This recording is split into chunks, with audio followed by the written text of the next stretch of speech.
favorite part of the week was the visit to the Neutral Buoyancy Lab.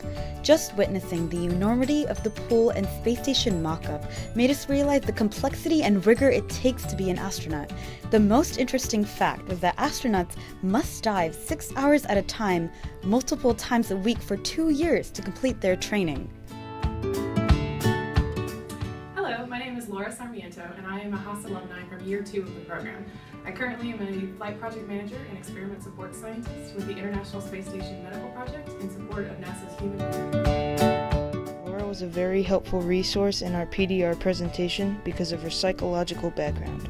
She was able to answer questions that dealt with the survival of humans in space and on other exoplanets. She was also great because she was very relatable because of her past experience in the Haas program and could understand our situation. One of the first challenges that we were tasked to complete was to design a 3D printable tool that was able to fix a broken coolant system. Now we all came together to decide what type of 3D instrument we wanted to create, and we all came up with a multi-purpose tool. So our tool incorporates 4 different ends. One end is a hook meant for fishing out wires. One end is a flathead screw meant for releasing flathead screw heads.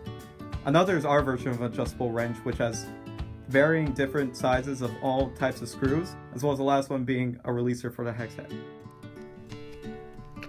One lesson which I learned this week was working well with other people. Each day we divided the work among everybody so that overall we could create the best product in the most efficient way.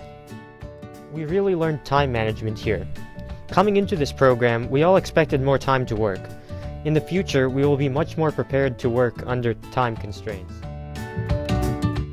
During one of our tours, we walked Building 9, the Space Vehicle Mock-up Facility. This building houses life-size models of the ISS, Orion, and various training machines that the astronauts can replicate space experiences here on Earth. On Tuesday, Dr. John Charles, the chief of the International Science Office of NASA's Human Research Program, gave us a presentation about long-term deep space travel and the physical and psychological problems associated with it. His presentation allowed us to better our designs for coping with deep space travel in order to secure the safety and health of our crew. When we went to the Space Center, we attended the Orion briefing, which was presented by Mrs. Curie. She discussed the purpose behind the Orion crew vehicle and also the latest development.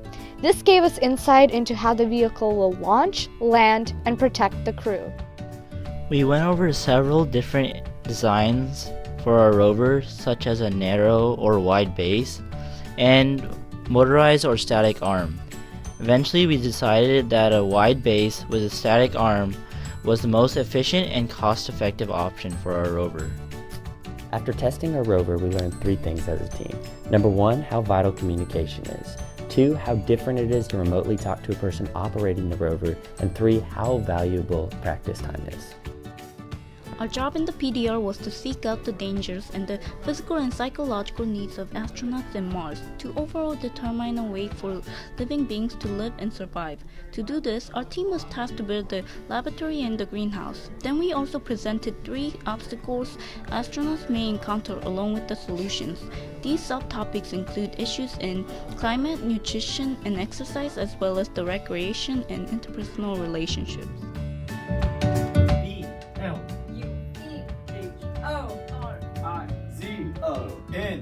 Blue Horizon!